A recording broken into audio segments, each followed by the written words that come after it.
Hundreds of thousands of ballots have been counted so far today, and we're in very good shape, but there's still some to count. So they are working incredibly hard. They're going to keep counting into the evening, and, stay tuned.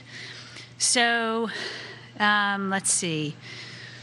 We've been reaching out. We've been very closely in touch with all 67 counties, making sure that they're reporting on as regular basis as possible.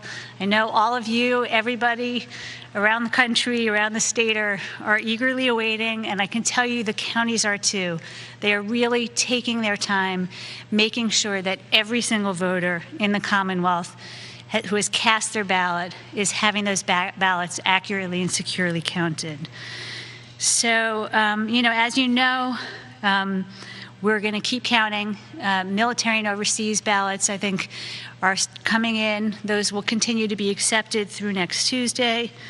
There are obviously provisional ballots that will have to be counted as well after the initial round of ballots.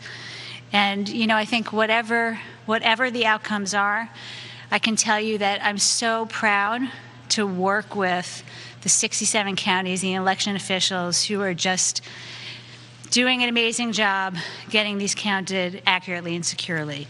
Hey, you've said, if I understand it correctly, that enough results may be coming in tonight for people to have a handle on who the winner in the presidential race is. What's your basis for thinking that? Can you put a finer point on it? How long?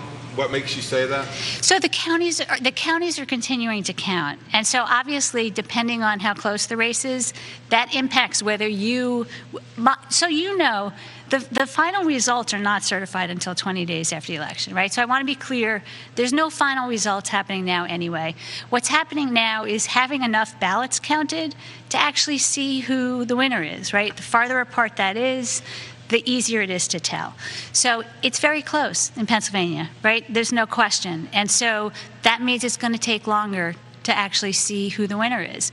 But I can tell you that there's several 100,000 ballots remaining to be counted. You can track all that, what counties it remains in, look at our website, and you'll be able to see how we get to the conclusion. But, either way, I want to be clear that these are just the mail-in and absentee votes and the in-person votes, right? The overwhelming majority, I think, a huge majority of the in-person votes have been counted.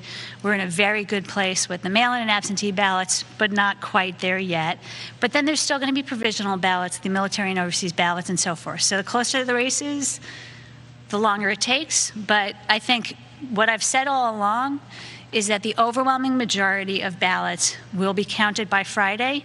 I still think that we're ahead of the schedule, and we actually already have counted the overwhelming majority of ballots, but because it's a close race, it's not quite clear yet who the winner is. So, hey, NBC News viewers, thanks for checking out our YouTube channel.